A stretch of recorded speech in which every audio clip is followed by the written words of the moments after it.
Hello, everybody. My name is Jeff. I am a doctor and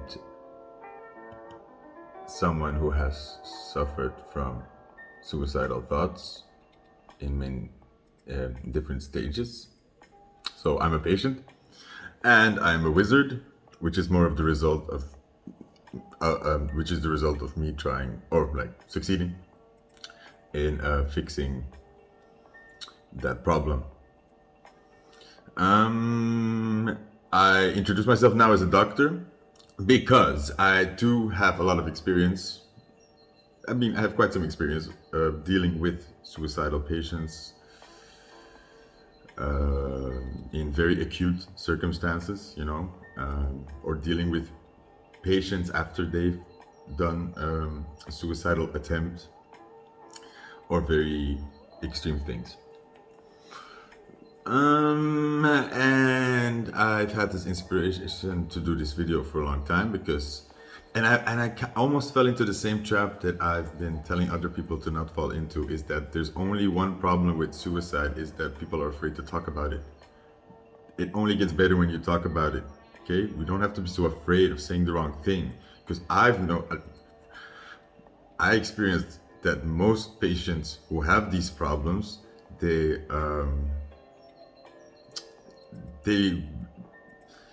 not afraid. They're happy when you talk about it. They're happy when you acknowledge it, and they can take they have really dark humor. They can take it. They in general have thick skin. I feel like we're mostly being sensitive for the people around them who are very scared of don't even mention that. That's scary for me.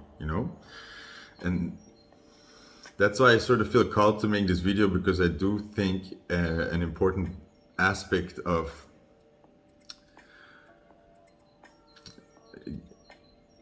dealing with suicidal thoughts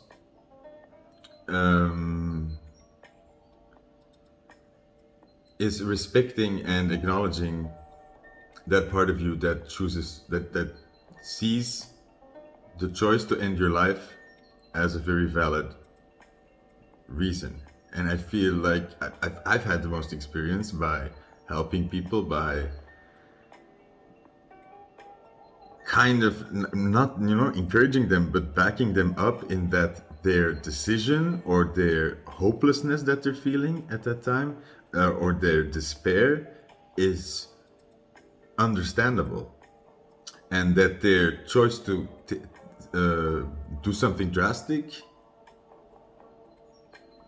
is not just, it has a reason, and it needs to be understood, and also respected. Somebody is actually in so much pain that they're thinking about ending their lives, that they're seeing that as a valid option, and that they're contemplating about that more. I feel people are then so afraid of the whole, oh no, somebody's going to do something drastic. They hear the word suicide, and a lot of people jump on that. But what it's really about is the pain that this person is in that needs to be acknowledged. The suicide should only be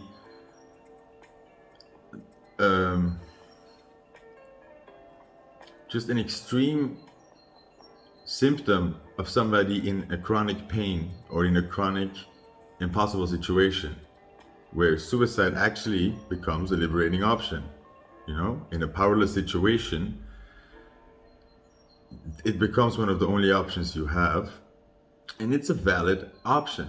You do not help people by minimalizing it, by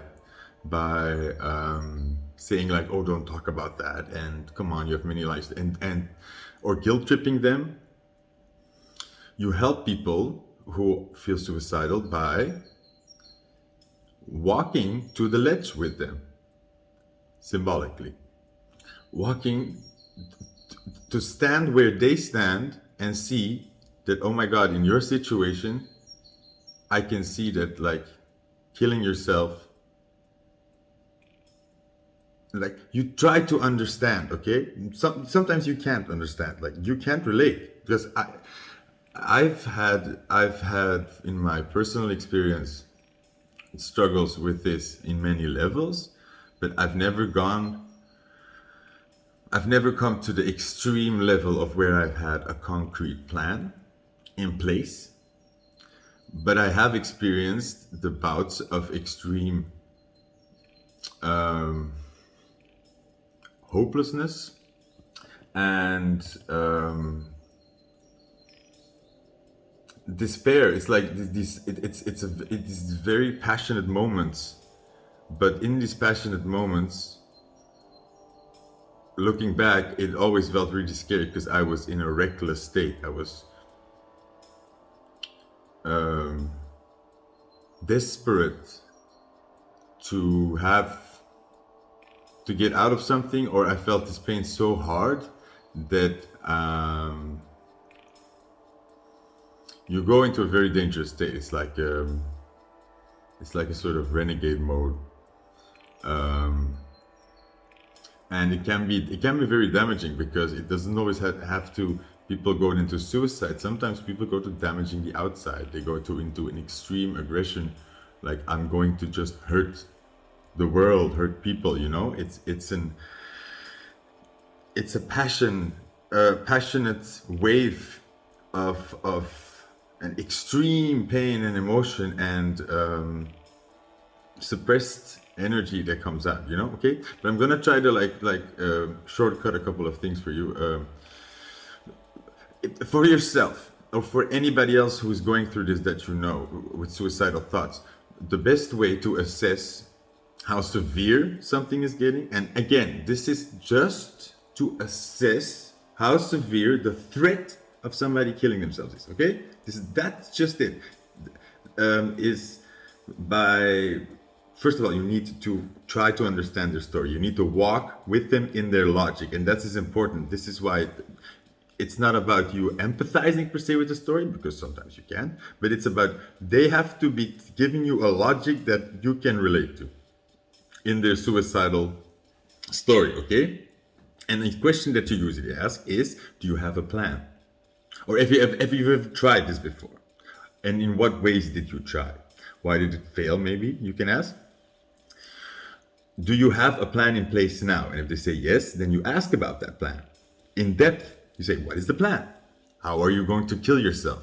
Then they say, I'm going to have this gun there and I'm going to do it like this. And you go deeper. You say like, and do you know the chance of failure in this? Have you looked into that? Have you looked into the, how do you say this? The possible collateral damage, you know? Like you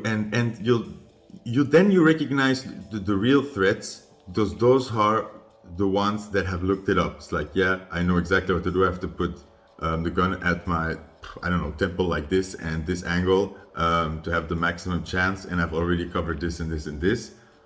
Those people are the most at risk because most of suicide attempts and especially when we're looking at the ones that succeed, you know, where people actually succeed in taking their lives, the act most of the times comes up from in this bout of passion, in this bout of complete despair, complete hopelessness, complete utter like detachment from the world and no hope, you know, no hope is left. It's in those moments. And they're short. They can last like for 5 minutes or to 15 minutes to half an hour. You know, these are heavy, intense feelings of I cannot cope anymore. I feel like I have to do something. I am under so much pressure and so much pain. You get desperate. It's in those moments that people actually, you know, do the attempt. And then when you have a solid plan in place, you bought the drugs, you bought the gun, you have everything at home, then it's just like a couple of steps away for you doing an actual attempt with the intention of actually killing your life, you know? Those are the people who are most at risk. That's why you ask, how far in this plan are you? And you have to really go into the story. You have to feel for yourself that this is a logical conclusion that they're reaching, that they've really looked at it in a very pragmatic way. Okay, because oftentimes you'll hear a very emotional story, and that's also valid, right? If it's not because then you conclude, oh, actually, this person doesn't have a plan in place, so the risk is not that high. Then you move on to the second step. Then you say, like, okay, somebody is dwindling on this subject and has no way out and is in so much pain that the subject is getting closer. So this person is in a critical psychological state, like they're in trauma. To recognize that's like having a psychological wise or psychiatric wise, somebody in the ICU, somebody on life support, emotional maybe life support. Okay, that's the severity of the case. And unfortunately, because of the underpopulation of staff or the overpopulation of the crazy suicidal people, because depression, hey, it's a really big problem, we triage people so fast. So, and I've noticed this when you do the night shifts, you come into this patient, you get a call, she wants to kill herself, she's cutting her wrist, he's threatening to leave and call his lawyer. All these like really complicated things, really heavy, that you go have to assess in like really short time, and most of the time these are people that are just trying to they don't want to actually kill themselves, but they are trying to really make a statement and saying like, it's this bad, I'm this desperate, like do something, right? So it's a call, it's a saying like, I'm in pain, right? So in any way you need to answer that call. So going to that person and just assessing if there's an acute risk of suicide that night, and if we have to take all the sharp stuff out of their room, blah blah blah, is just one little part. Because even if you can cross that off, that they're not an immediate risk, you still have to validate the point that this person just tried to make to you. I'm in so much pain, I'm thinking about killing myself. And it doesn't matter if they've done it every night for the last 2 months, okay? No matter how borderline they are, how crazy they are, how annoying patients are, no matter how annoying people are, okay? They are in pain. And they don't have the tools to help themselves. They are suffering from things. Okay, that's why they come to psychiatry or psychology to get help for these things. And we seem to be constantly punishing them for having the problems, and then not taking them seriously, and then being so confused when patients have to go to very extreme measures to be heard. Sorry, that's a bit of a side rant, but I do feel it's important that you. For yourself or for people around you who are suffering from this, that you realize that the core, from my experience and my personal belief, is that the core issue when somebody is suicidal is always, first of all, hearing their cry that they are in pain. And okay, another important question: how to assess somebody's level of depression or how bad the suicidal thoughts are or tendencies are, is to ask about their future planning. You ask, so what is the future looking like for you? What are you looking forward to? And also then you don't have to per se empathize with everything, but it does have to sound logic to you. They have to put up a story that sounds emotionally like it's relatable. It's like, okay, this is somebody who has a glim future, but they are looking at this. And even if it's like this, if the patient is like, oh well, I've actually nothing to look forward to, but I bought a lottery ticket, so maybe that's something. And I'm just like I'm going to the bar every weekend, and maybe my family will take a trip. I don't know, they're just like, it doesn't sound good. It sounds like a very drab life to somebody who's very not enjoying it. But it is somebody who's looking at the future and who is seeing things, and there are some things to look forward to. And it is somebody who is a lottery ticket is hope. Maybe something will happen. Going to the bar, maybe something will happen. Maybe something in the future will open up. You see that this person has sort of a little window of hope, of a sort of, then you have to. If you don't have a positive expectation of the future, you're hopeless, okay? And you can't go on like that. If you really would believe that the future is not going to end well, or that it's not going to get better, or I don't know, That's very hard to deal with. That's not fun. Sorry, I lost my train of thought. So, a important question is, how hopeless does somebody feel? And you don't need, you can ask that question just at like it as is, just how hopeless do you feel, or do you see any hope? But that's going to give you a very superficial answer. You need to really get in there. That's why you have to realize, like, what are your plans for the future? Are you dating?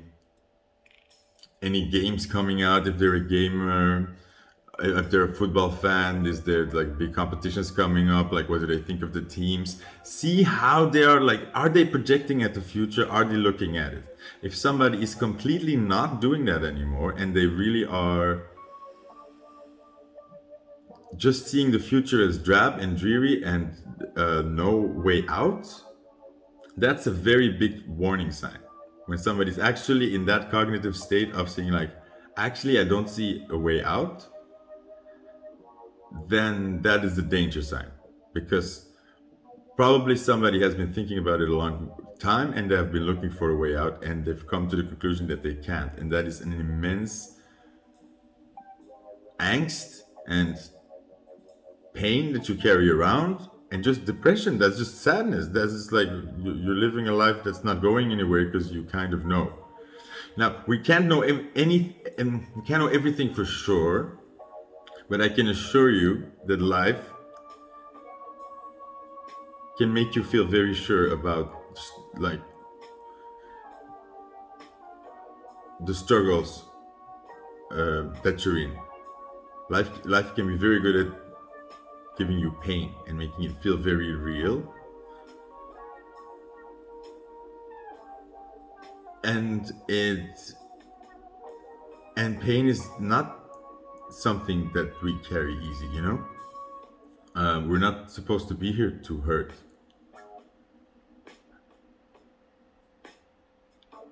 And God knows, I've had, like, I've known that no matter how positive you think, no matter how good your intentions are or how hard you try, sometimes you can't fix your situation. You just can't. Nothing seems to work, and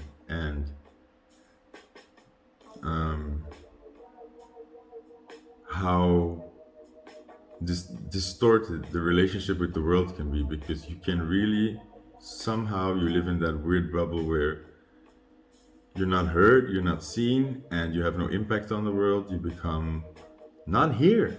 It's just not fun to be in your body, to be here. So a lot of us cope with not being here. Drugs, alcohol, gaming, porn, reading books, going to movies, indulging in work, overthinking. We're all stuck in our heads, thinking about our mistakes, about the impossible future. But that's detaching from your body and not actually living your life. You're sort of looking at it and saying, like, this is not good, and I'm not, like I don't know the way out or something, right?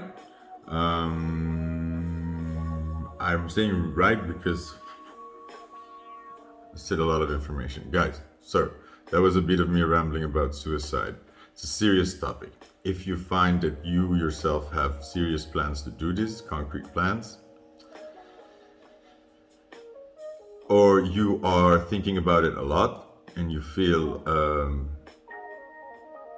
worried, if you feel worried about yourself, then take that very seriously.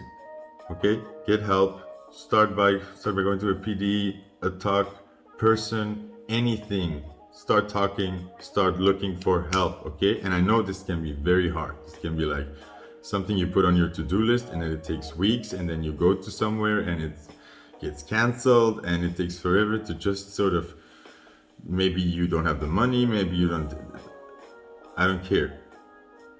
You make the intention, and this is powerful, and this will make you feel better. When you recognize for yourself, I am worried about myself. I see myself in trouble here. I've concluded that we need help, okay? So I'm going to try to find help for myself. If you just make that intention, no matter how difficult it is, you are taking an active step forward, and that is forward movement, and it's also you acknowledging the pain you're in. Okay, that's always where it starts. You need to acknowledge the pain you're in when you're actually having these suicidal thoughts. Don't run from them. Don't try to push them away. Don't try to like be haunted by them. Try to just say like, oh my god, if I'm here, then I'm in trouble, and you know, I maybe need some help, or I maybe really need. And most of all, you need to learn to be there for you. You need you. Okay? If you can learn to do that for yourself, that changes a lot. Okay? But it's difficult. It's difficult to learn to self-soothe, to learn to become a parent to yourself in situations where you completely feel hopeless. And look, I've been there, and I've had to do it. I've had to do it where I just felt like I was going to. I don't know, like you come to this place where like I don't know any, and it's this terrible tension feeling of something's got to give.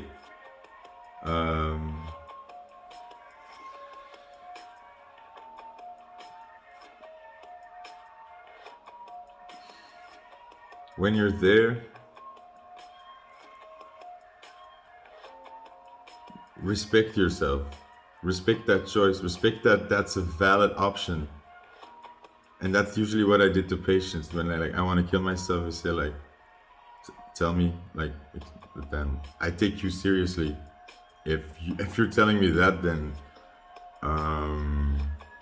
you must be far along in a lot of problems. Okay, so acknowledge that, respect that, no matter how often they do it, no matter how annoying it is. Start by respecting it. Okay, like people need it. Some people just they go into this crisis over and over again, and it's a very difficult cycle to leave because it's tricky, you know, because these because you're a victim, and at that point, but you also see that a lot of times, especially in healthcare, these become ways of getting help in the wrong way, you know. Even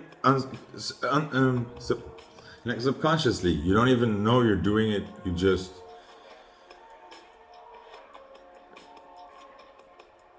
your emotions get the better of you every time, or you you go to that place of hopelessness and you let it like take you over again, and it takes over because usually we just are so afraid to just admit it that we're actually that hopeless. But I wish I could like share with you that even though that's really scary when you're all alone, to admit that you have no fucking freaking idea how to get out of something, and that you're really scared, and that for what's to come, you know, in those moments, just by just saying it out loud and saying like, that's where I'm at right now, and you know, I feel hopeless. Just by acknowledging that will cause so much peace in your mind, even though it's not fun to be there, but at least you've accepted that. You don't have to fight it all the time anymore. And then actually, when you finally accept the gravity of your problem, you can also see what you need better, see what you're dealing with better, because you're not fighting your own reactions anymore, you know.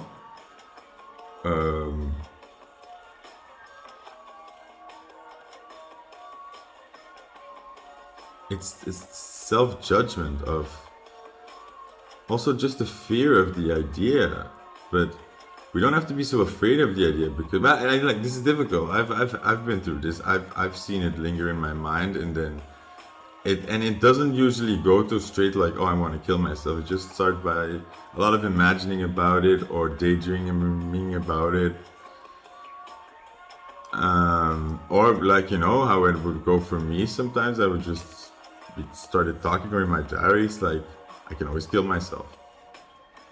But just admitting that kind of works, because when I would write it in my diary and actually like, okay, another option I have is killing myself. Fine, that's a valid option. I'm gonna try the other ones first. But knowing that you have that option does give you a sense of peace if you know you can escape, because it is hard. The pressure is hard, the pain is hard, the loneliness is hard, the struggle gets long. And if you can give yourself sort of the backup of like, look, buddy, you're in so much pain. If nothing else works, like, I'm going to put you out of your misery. It's kind of a relief. And any relief is good, okay? And it's a relief that will help you try to take your problems seriously. And again, suicide is an extreme symptom of an underlying problem that then desperately and urgently needs to be looked at. So I feel like a lot of times people go into a suicidal mode and then they come out and then it's all about this crisis moment, but somehow it's not getting the necessary feedback then to, I don't know, it's like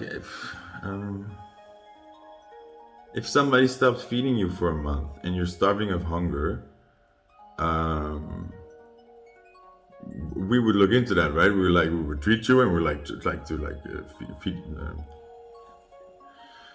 slowly give you food again, and like it strengthen you up again. But then we're also looking like, hey, how the hell did you get up in that situation where you didn't eat for a month, or who was starving you? That needs to be looked at. That's very abnormal. And somehow the same sensible thinking gets lost in my experience in psychiatry. These crisis moments become so big and so dramatic and so intense, and it's about killing themselves. So everybody has to be extra careful and like covering their own asses. That we're just not making the logical. That actually should be small work, and it usually, in my experience, when I would go to see these patients, that is the small work. I would come in and sit down. It's like, look, where are you at? Like, what's going on?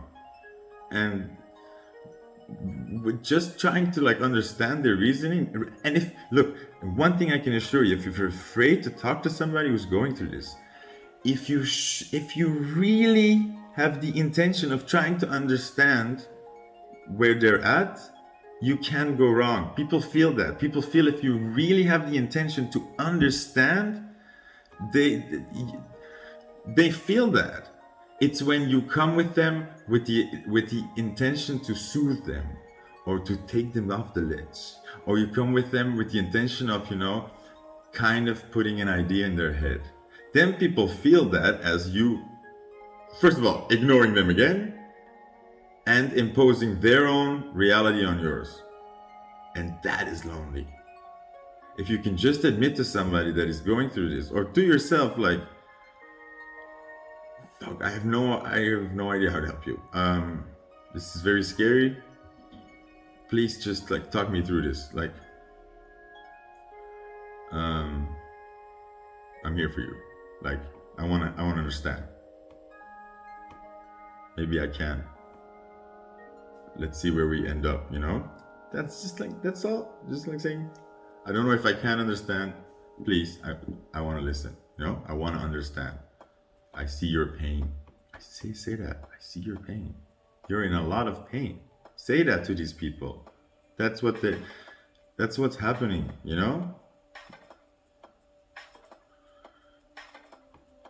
It's not difficult. Say that to yourself when you're dealing with this. I'm in a lot of pain. And I have to take it seriously.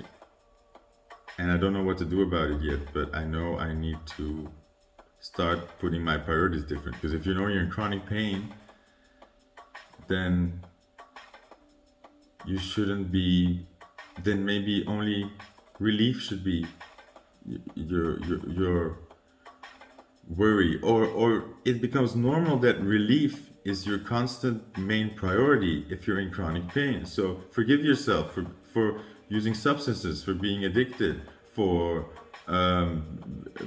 being emotionally dependent, for doing it all wrong. Forgive yourself, okay? You're numbing the pain, but you can't fix it if you don't accept that you're in pain. So when you're fixing all these addictions and you don't accept that you're actually in pain underneath that, you're not gonna get far.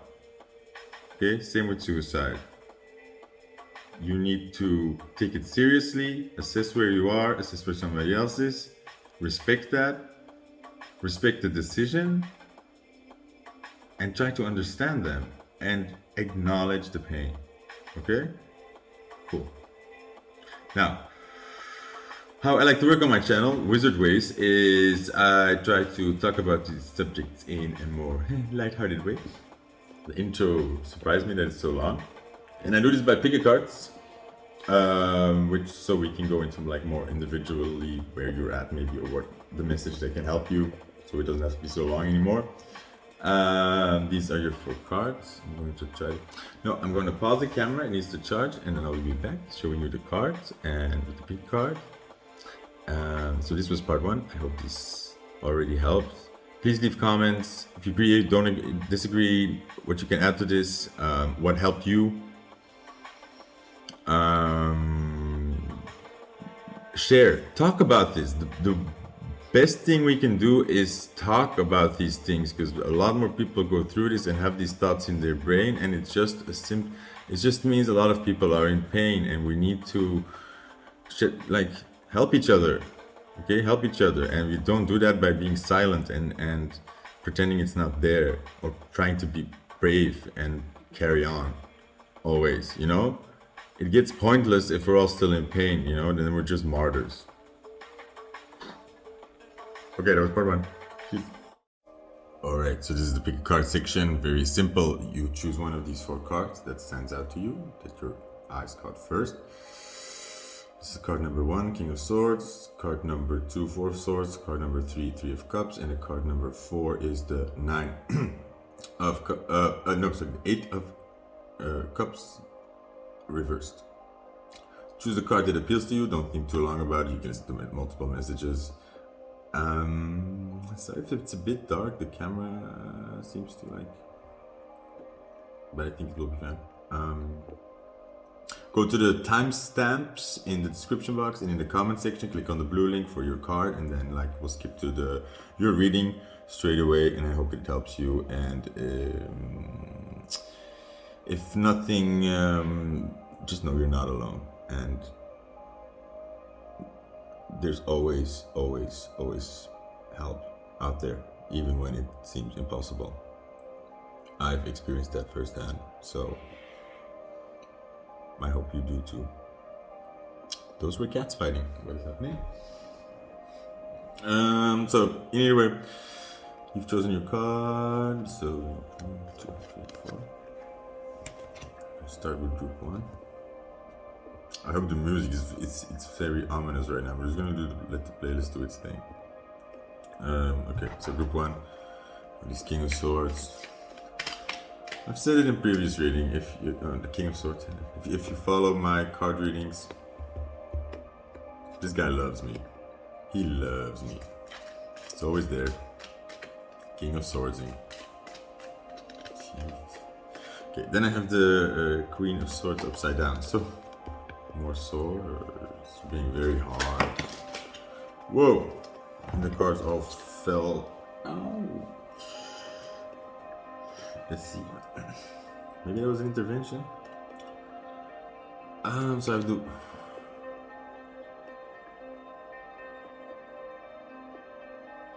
Okay, so I have this world card. Look. On a snail, surrounded by these walls, on this castle with a dragon. I feel that's how your world feels like now, right now. Just you feel trapped, locked, stuck, out of your control, dealing with obstacles. I don't know. It's like life is one disappointment after the other. Like first there's the dragon, then you're on the hill, then there's this huge mountain, then it turns out you're on a giant space snail that's going very, very slow. And you're like, what the hell? What the hell did I do? What sick game did I am I playing here? Okay, 8 of Swords. Okay, now it gets interesting, eh? Because this is like mental prisons, but then it's upside down. Okay, and then I get 2 more here. Got the 9 of Wands, which is holding on. Okay, and then I've got this Knight of Chalices, which is talking this Cancerian lobster person. Okay.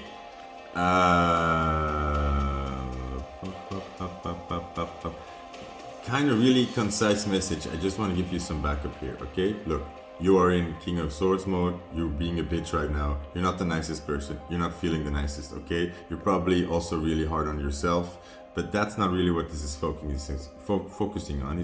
This is just confirming you that yes, you are getting by. You know, you're not in the best time of your life. You're doing what you can. You're trying to be like. I mean, you're being smart about it, but you have to acknowledge for yourself that you are trying, you know? You are in your King of Swords element, and the reversed Queen of Swords is just saying, you don't, like, to the outside world, you're just very, yeah, maybe not the nicest, or it's maybe having trouble communicating, but also I feel like this is just a symptom of you doing this to yourself as well, because Queen of Swords upside down is always like you giving yourself a hard time, maybe. But then this card is coming on to saying that it's like, look, you are just in this period. This comes again and accepting that. I'm sorry, but like for you right now, you're in a winter. Okay, so don't judge yourself for making harsh calls. Don't judge yourself for being in a bad mood. Don't judge yourself for having a short temper or having a really difficult time. You're going through a really difficult time. You're allowed to feel like shit, and you're allowed to have bad moments, okay? And trust me, like people can take it, okay? You are holding on and you feel like unsafe. You are just in a tight spot, okay? Acknowledge that. Acknowledge that. Put all that pressure off. Okay? You're coping, you're dealing, you're just in that dealing, fighting energy. That's where you're at. Respect that. And this is kind of like why this. I'm not asking too much of you, because you already kind of, this world card with the snail and blah blah blah and all the challenges, you're aware, okay? You know what you're up against. This is another backup that I'm going to give you, is these problems that you're imagining are not in your head. These are not imaginary swords that you can pull out, okay? You are actually dealing with difficult shit, yeah? These are difficult obstacles for you to overcome. You are aware. Again, the resolve is here, taking that seriously. These are not problems that you made in your head. They're actual problems that are facing you right now. You're dealing with that, okay? So cut yourself some slack here. You're not being crazy paranoid. You're not being over dramatic. You're not making too much of it. No, it sucks. It sucks and it sucks. It sucks and it's on a sucky snail. And then this last piece of advice, guys, is saying talk about it. Be blunt, be open about it. And one thing I can give you as a communication tip that really helped me is stop by asking people's opinions. Stop by asking, when you tell them your story and you tell them your pain, if they can put themselves in your shoes and then would also see how bad it is. It just doesn't work, because you're asking people, can you see that I want to kill myself? And they're never ever gonna. They can't, by the way. You tell people what's up. You just stop asking their approval, stop manipulating them and giving you sort of the answers you want to hear. And I know that's tricky. You don't do this on purpose, but it's like you feel like you want to convince people why this is so difficult. Why is it like, you know, you're like trying to explain people this madness, and you're trying to explain why you're in this mode, and it doesn't work. It's just you're losing a lot of breath and energy, okay? It's very simple in the end. It took me a couple of times to practice this, but it does work. You tell people, I'm in a very difficult situation right now, and I'm not feeling good, and I'm coping, okay? I'm going through a very hard time. You don't ask them like, oh, this and this just happened. You would agree that I'm going through a hard time. No, you tell them. because that's how it is for you. You feel it as a very hard time. No, then you tell people, I'm going through a very hard time. You tell them. Same here. You speak up. Don't try to.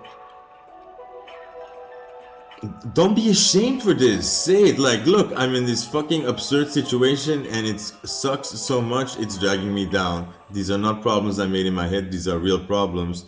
I'm not happy about it, and it's really, really, really bothering me and it's really got me stressed out and afraid and I'm not. And, maybe you're an annoying person to some people that keeps talking about their problems, but, guess what, Mary? Your problems are real and they deserve to be talked about, okay? It's not because somebody thinks they're annoying and they prefer that they don't exist, that they don't exist for you, okay? For you, they're very real and you need help and you need to talk about it. So don't take away that right from yourself. Okay, sorry, group one. The camera cut off at a pretty good time, so I thought it was pretty good directing. So I'm going to leave you reading at that. I think I covered some, like a lot of from the introduction came back. Take yourself seriously. It all starts with that. Trust me. And if you start talking with them more, if you start saying to the world what's up, instead of convincing them, you get a lot better communication. Really, really, really, really, really. And you get actual help. Because if you're waiting for other people to like look at your situation and conclude that it's really bad, it's not gonna happen. It's not gonna happen, and it's just it's a bad way you learned to stand up for yourself. In a way, something. Okay, but that's going into it too deep. You just need to take your situation seriously. Damn, sorry, it was a bit heavy. Weird cutoff. Awkward. So I hope it helped, and please get help from anywhere you can, even if it's just your neighbor, because all therapies have, like the study for all therapies have concluded that the one key factor for good therapy is that there's somebody listening to you, trying to understand you. Go find that, even if it's just to yourself. That's what I did. I talk to myself in the shower, darkest moments, but it helps. It helps. Please try it. Thank you, group one. Stay strong. Okay, group two. Group two. Okay, Four of Swords. You chose this card. Where's my music? There it is. Okay, Four of Swords. So,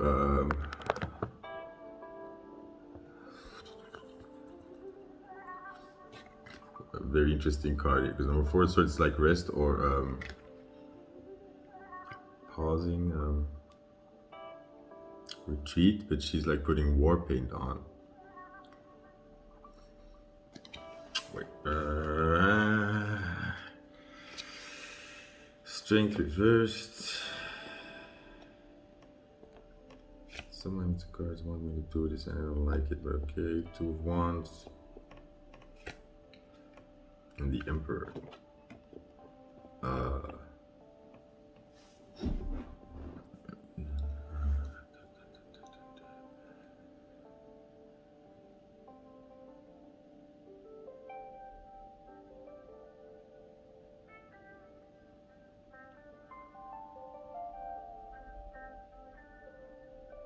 Group two. Sorry.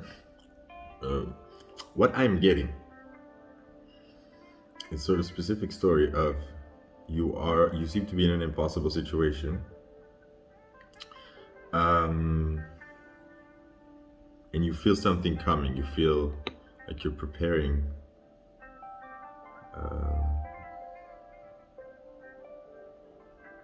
Which is really you just being scared in this sort of waiting moment. And there's gonna be this moment, or this sort of, the symbolic look here. You have this is somebody who has to jump off the egg. Jump off the egg. Whoa, okay, said that. Jump off the egg. Oh, leave something behind then maybe? Leave something behind. Get out of the nest. Oh, Two of Wands. Like Two of Wands is always like looking at the future. I feel like you're being called to make a difficult decision here that you really don't feel strong to make. But then we end with this Emperor card here, and that's sort of what it's about here. In one way or another, this sort of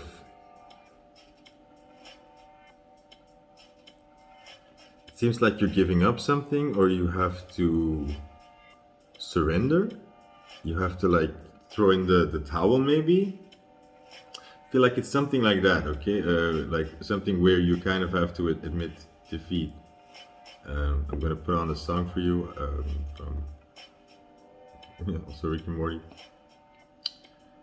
And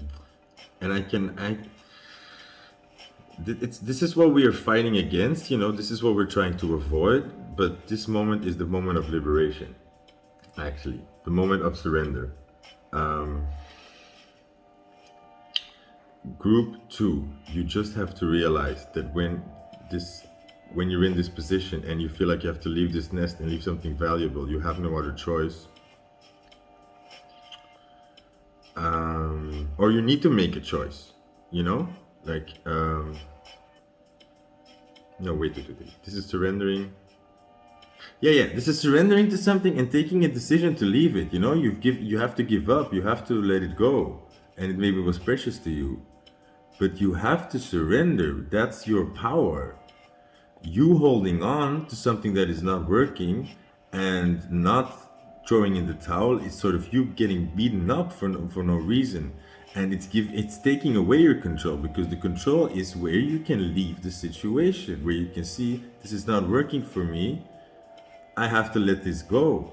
And maybe it's maybe that is a sacrifice, but you have to do what's best for yourself. You have to jump out of the nest.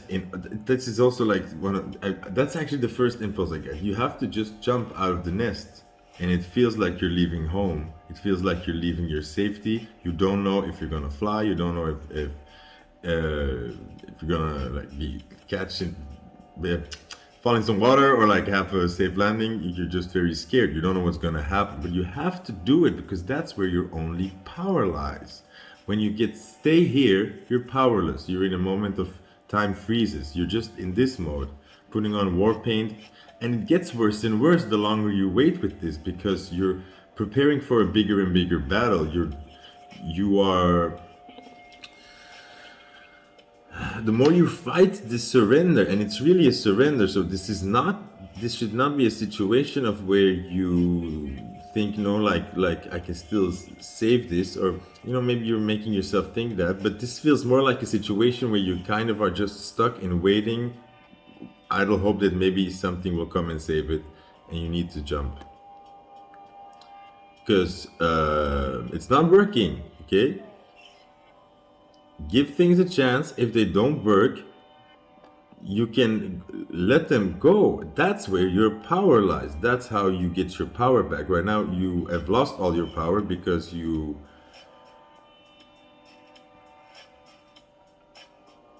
holding on to something that is dragging you down with it, and it's you not just doing the jump. Or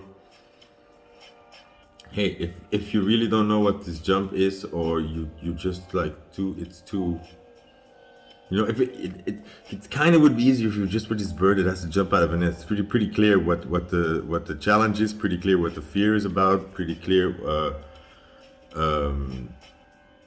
like only one thing to do, right? Jump out of that nest. You can stay in that nest a long time. It's gonna get boring. Okay, so better sooner than later, because it's gonna have to happen anyways. So it's one of those things, it's gonna have to happen anyways, and I feel like you avoiding it is just you slowing down time, and you keeping you away from actually changing your life to the better, for the better. But like I said, like it would be easier if this was a very clear image, like your concrete situation. So start by maybe admitting that if you resonate with this kind of feeling, that just ask, like, please tell me how to jump from the nest, or please help me see what I don't want to see, or go over the worst case scenarios. That's usually what I do. It's like when I feel this energy, it's like, let's go over it. What is the worst case scenario here? What are we dealing with? Like, look at those ideas. Don't, like, write them down and then cry, like die in fear, like, or like go in fetus position. No, it's just like, look at what the worst case scenarios is. So you can stop ghosting yourself with that. You know what the consequences may be. Maybe you can look it into that, and that's taking control. That's at least maybe taking half of the fears away, or just the constant worrying of this thing, this unknown threat that is there. Get clear on that. What is actually threatening you? What are the worst case scenarios? And where are you trying to go? What are you trying to accomplish? And I think you need to refocus on that. Like, looking at the worst case scenarios in a neutral way will just help you take the pressure off of that, so you can think with a more clear head of, like, okay, what was my plan? Where do I want to go? What can I do? Like, what am I looking at? And you find that you're looking at the situation in a whole new way. And you're gonna find a plan. It's like this is just a one step at a time thing as well. Okay. This fairy or bird, the first step is stepping to the edge. Second step is stepping off. The third step, she will figure out on the way. It's flapping those wings. The fourth step is catching wind, or flapping harder. It's like it's a natural process. You'll be fine. And I also want to say, group 2, it's like you have your wings. You can fly. You were meant to fly. So I think that's why you're also feeling immense pressure, because you not flying is just going into the grain of your existence, and it's making you deeply sad, because you're denying yourself your truth. You're supposed to fly, and you not even giving it a try is soul crushing a bit, But then don't brush off that it's silly to be that way, because obviously, and I think this is just a situation of not actual being this scary of a task. This is a situation of confusion. You've caught yourself in trying to work around something, or just sort of like waiting, or maybe no, this is about refusing refusing to see surrender, like something's over. I'm gonna put that song up. Maybe that'll stir something up in you. Please, if you like really are confused and you feel all these panics come up when I'm telling you this, for all the groups, talk to somebody, okay? Find somebody to do this with you. This is difficult, okay? Even if it's just like looking at bills and stuff, and believe me, it can be very difficult. You need somebody to do it with you. You need somebody to hold your hand, and people know that, okay? There are instances for this. You can ask a lot of people for this, just like, please, because I'm a nervous wreck and I can't get through these things. I'm afraid to look at the numbers maybe, or I'm afraid to look at the situation, or I can't find the courage to do the Google search. Try to get back up if the chaos is too big for yourself. But again, putting that statement out saying, I feel like I'm in chaos and I'm stuck. I want to get unstuck. Please help me get unstuck. Already accepting that you're in a stuck situation, that you're not doing so well, and making the intention to get out of it is already a step forward here and should improve the way you feel. However, follow up on that, step by step, small things. Even if it's every day a phone call, you try. Even if it's when they don't pick up, it's like, okay, that was enough. Like, just try little things every day.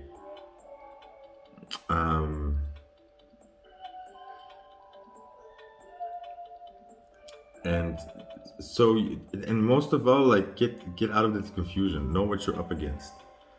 Because I feel like your fears have just like are causing you to go in all kinds of tailspins and keeping you from actually seeing the situation clearly.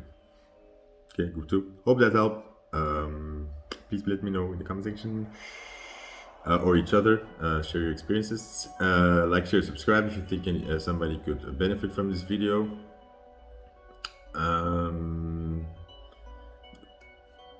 Please find a professional or somebody to talk to, anybody, if you're in trouble or you're worried about yourself. If you worry about yourself, that's enough reason. It's okay. And even if you are just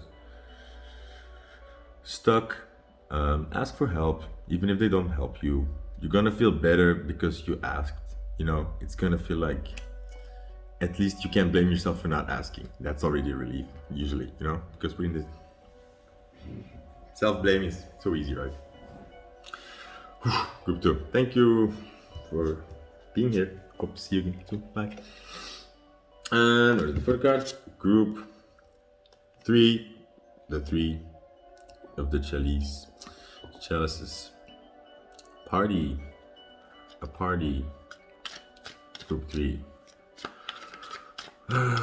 What does group 3 need to know about feeling suicidal? Other people. The magician upside down. Manipulation. Knocking the other people out. See that? This is manipulation. This is causing, and it threw the 3 of Cups out. 3 of Cups is about being together with people. That's it. It's just social interactions in a very general way. And then a magician in reverse is, first of all, not getting what you want. So I feel like maybe you're not getting this. And in the second sense, it's manipulation. It's sort of trying to, or working out of frustration and then maybe pushing that away. Okay. So isolation. I feel like you're suffering from this because, like, look, hey, first of all, guys, accept this. Human touch, human social interactions is a human need. It is a need everybody has. It is a need you have. Okay, so if you've not touched a person for a while, that is a need that you have, that you need to acknowledge. Okay, and no, it sounds very tedious, but like, it's just how human bodies work. You have a need for food, you can't ignore that. If you have a need for touch, okay, you need to fulfill that. Go find a pet to pet. And in the worst case scenarios, petting yourself works. Like, doing this, it does trick your body a little bit into thinking it's touched, and you can give it to yourself, okay? But you need to acknowledge the need. That's it, okay? Let's not go into this over dramatic place. The star upside down, which means you think you're off the path. You're making mistakes. I feel like you're blaming yourself a lot, and I think you feel like you went, like you messed up, or you're not on the right path. Now, always the star reversed means you think you're not on the right path, okay? But you are. But you think you're not. And then the King of Pentacles is upside down. This is also, again, manipulation. Yeah, manipulation again. Group 3. Group 3. Okay, so I feel like this is maybe a warning. that there's somebody in your life really actively pushing people away from you. Let me look at this. Magician.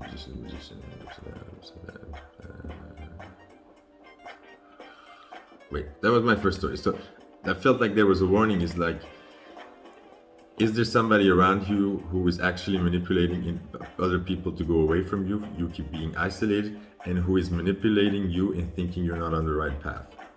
Who keeps you guessing yourself, doubting yourself, and who wants to make sure that you feel like you're failing?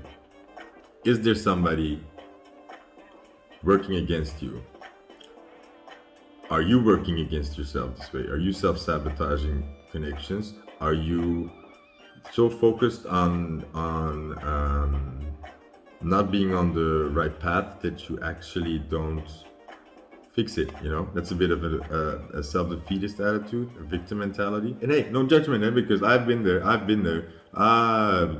Because hey, the first step of getting out of like these traumas and this stuff from the past, or the difficult things, is to accept that you are a victim. Okay, that's the point. You are a victim. Okay, you were a victim. You didn't deserve this. It happened. Okay, and only when you can accept that and process that, then you can take the empowering step of saying, I'm now going to make the best of it. I'm going to try to make the best of my life and fix it. Okay, that is somebody who acknowledges that they were a victim, but doesn't let them defy their life, and realize that just being a victim doesn't make you entitled for getting a win. You know, it's not because you had 10 losses that now you're owed a win. I'm sorry, but that's being entitled. And I know when we have 10 losses, we really need a win. We're just like, we need it, but that doesn't mean we're owed one, in a way. Okay, that's kind of a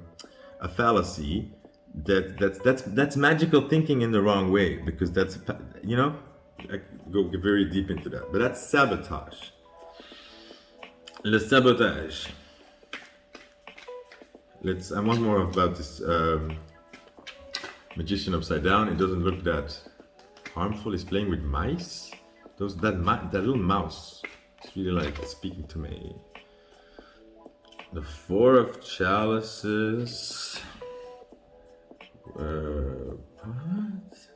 Boredom. Somebody being dropped into a cup upside down. Huh? With the long hair, sort of Rapunzel. Oh.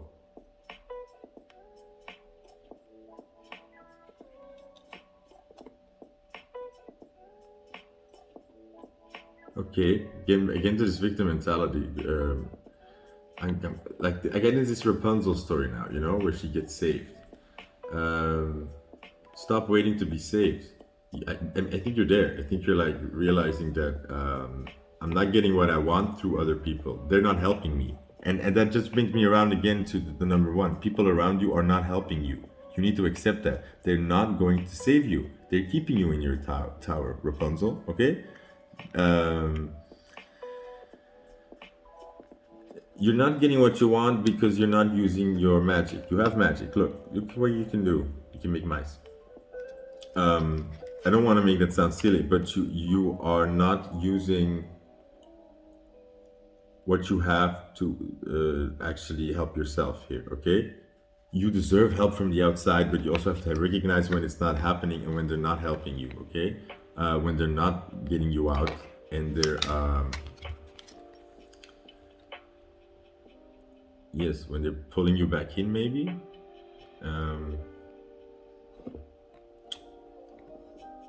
At least drop that expectation from the outside world that they're gonna do it, okay? That's a desire you can have. You can really have, like, I wish I had help. I wish somebody would just help me out. I wish I had a knight on a white horse. Just a knight, like any color, on a horse of any color. Let's not like, you know, like other horses are cool too. Awkward. You can want that, but don't wait for that. You take control by you seeing that you're the magician.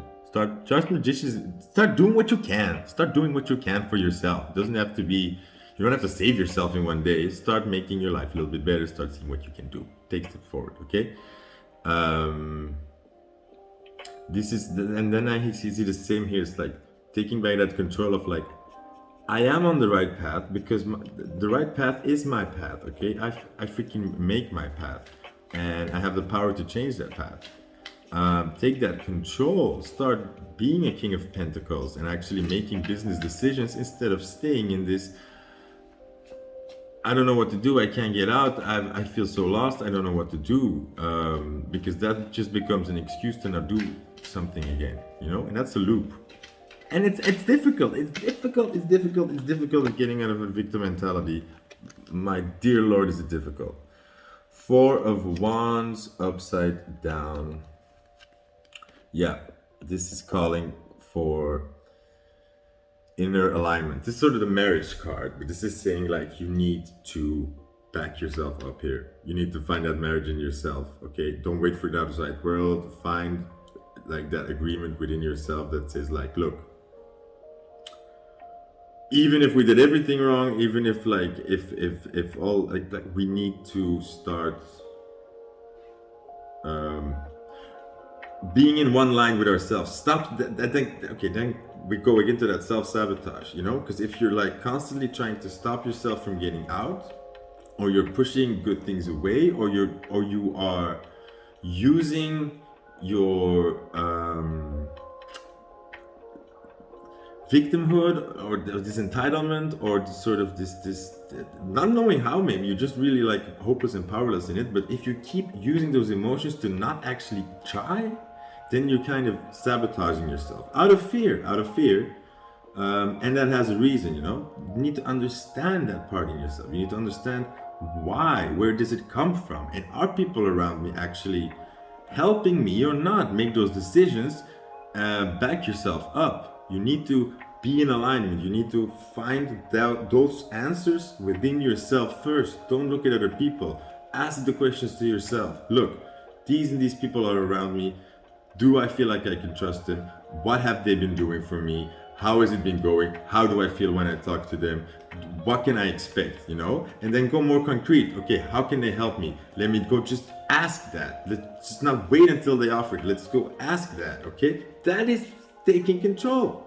That's already not being dependent of other people. That is actively taking charge and using people in the way that maybe, you know, you hope they can. And if they can't, you know, and at least you know. And that's why I feel it's so important that you just ask people, because when they say no or yes, or you see immediately then the result, if they're gonna help you or not, or can, and you can check that off. At least you're not waiting or idly or trying to like.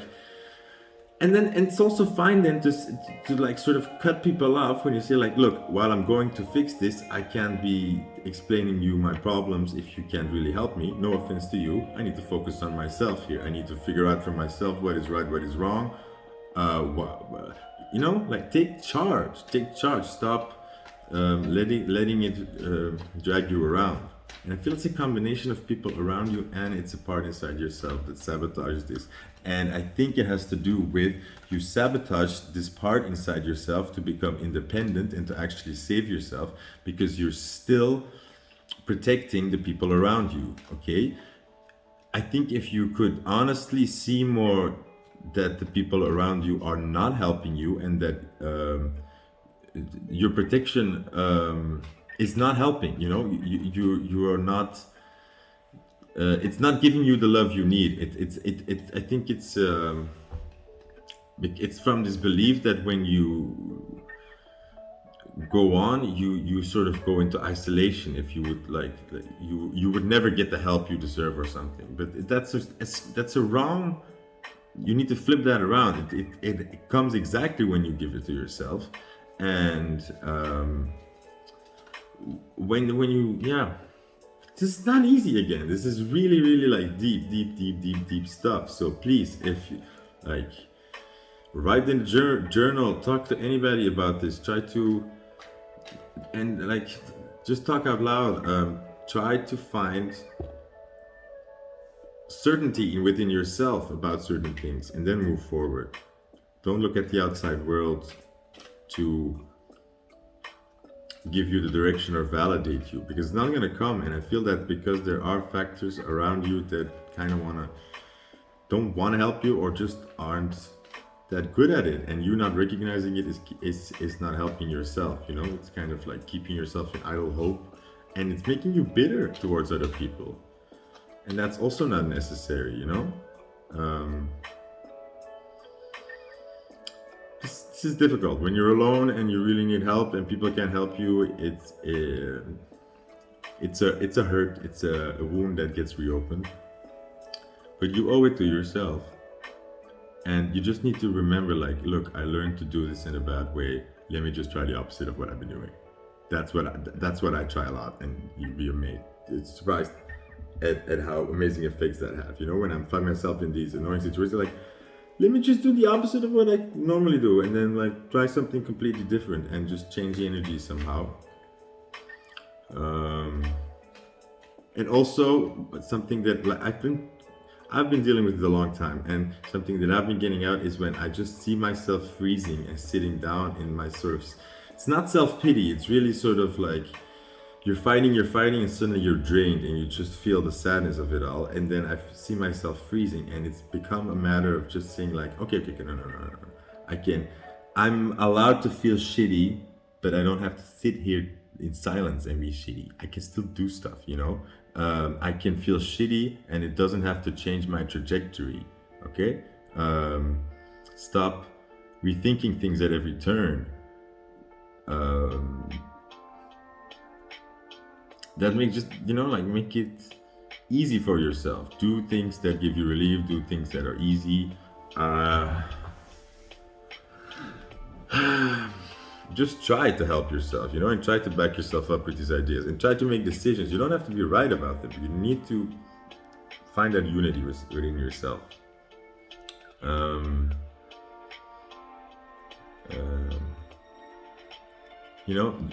A star defines itself by being a star, and then people see it. A star is not defined by waiting for people to put it in the sky.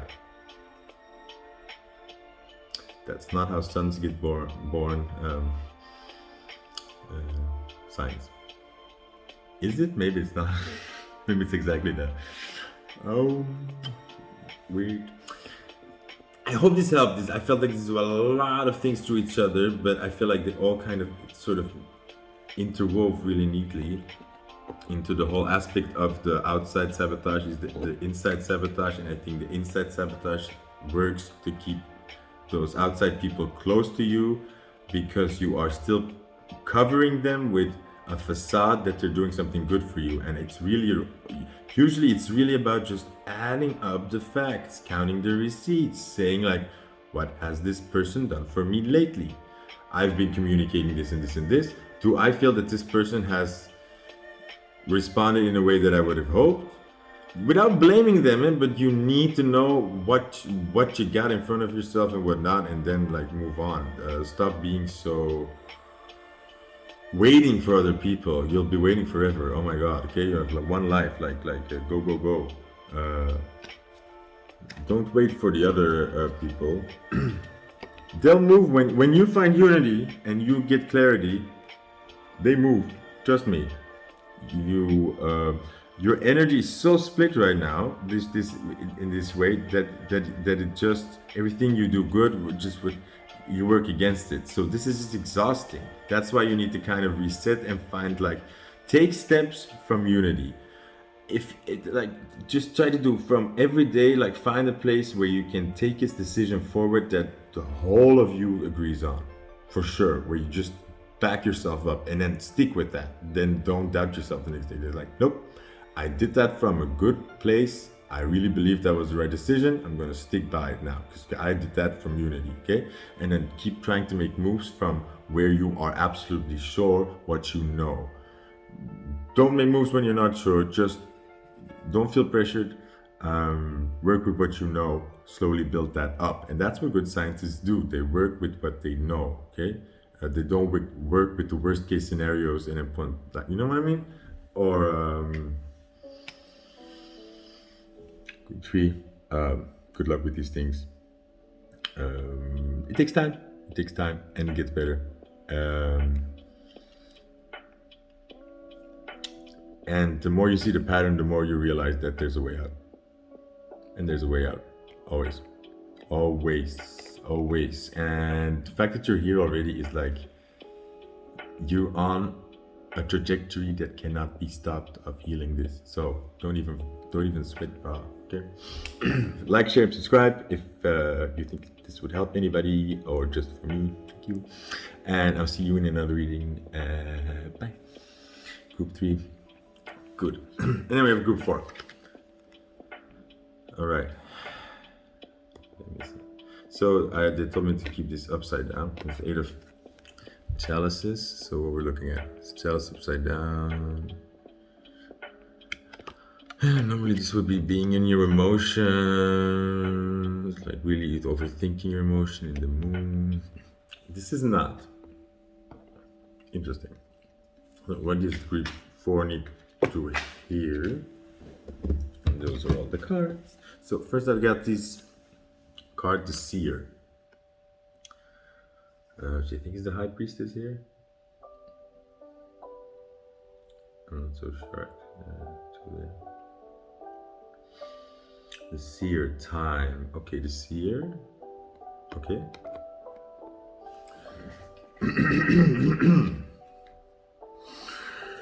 And then I have this Knave of Chalices. So, trying something out. Then I have the 7 of Wands, defending your position. And the King of Chalices.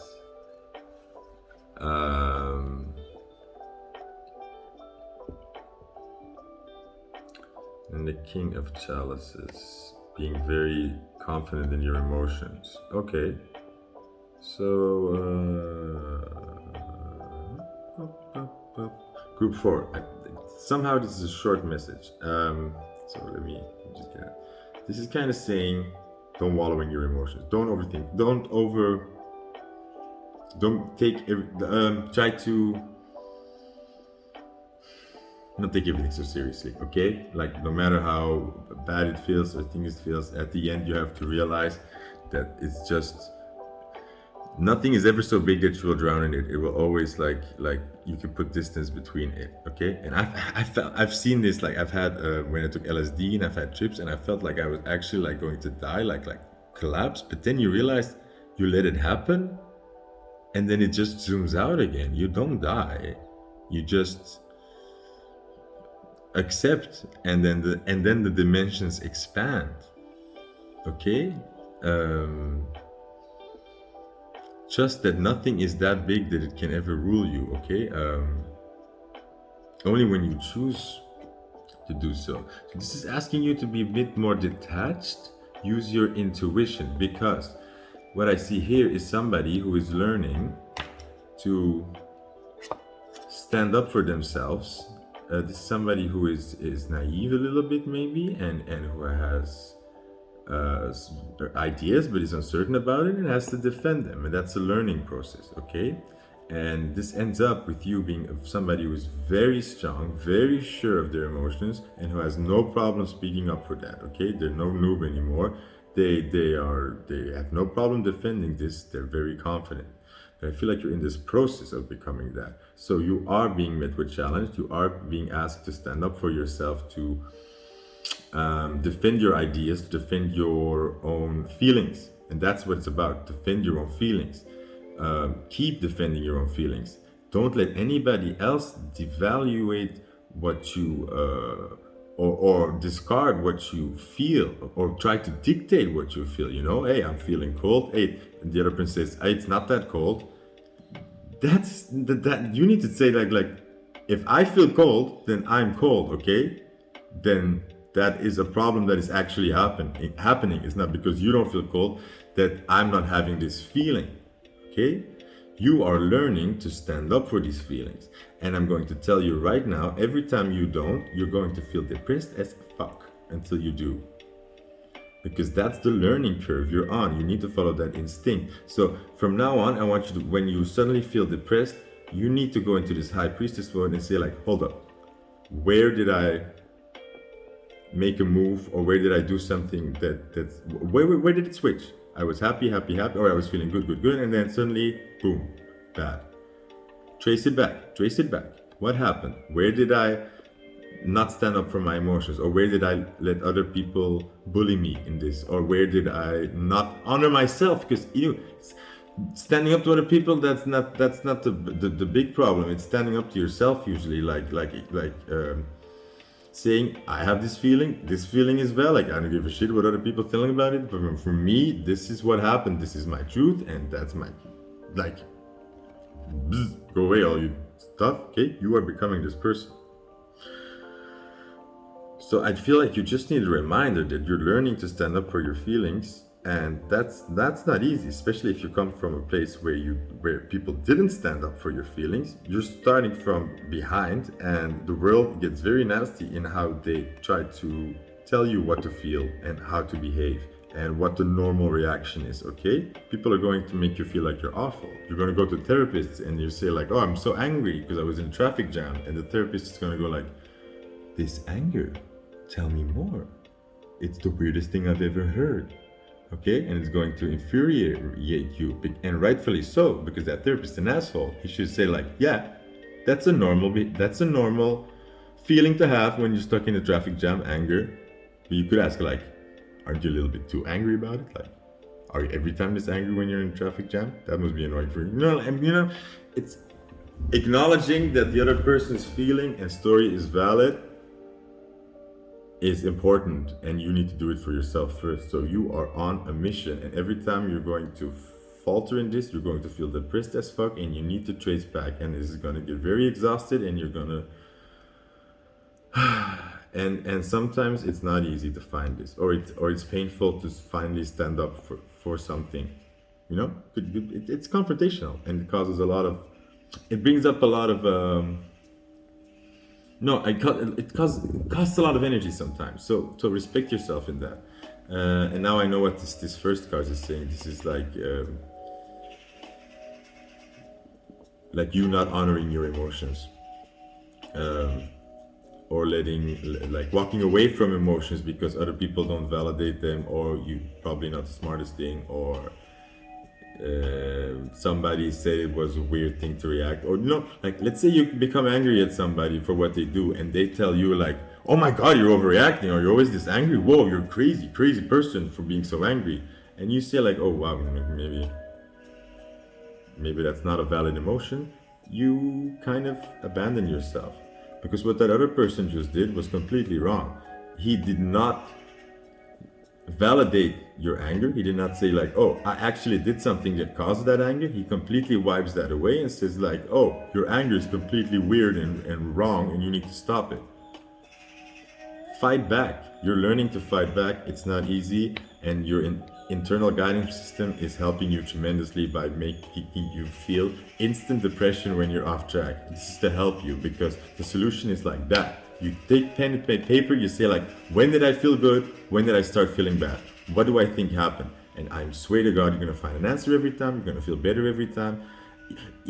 You don't always need to rush to stand up for these emotions. You just need to take the effort to understand yourself, to understand why it's going wrong. That's healing, okay? You don't need to fix every mistake you make. You're gonna get enough other chances. Grow in this. Grow. You don't have to be a master in 1 minute. Grow in this. Take your time. Don't be so hard on yourself. Keep following your instincts. Don't let anybody else tell you how to feel, okay? You're the only one that knows. Group 4. That was it. I hope it helps. Like, share, and subscribe. If you think this can help somebody, and write in the comments your experiences or what you think would help. And I will see you another time. Bye.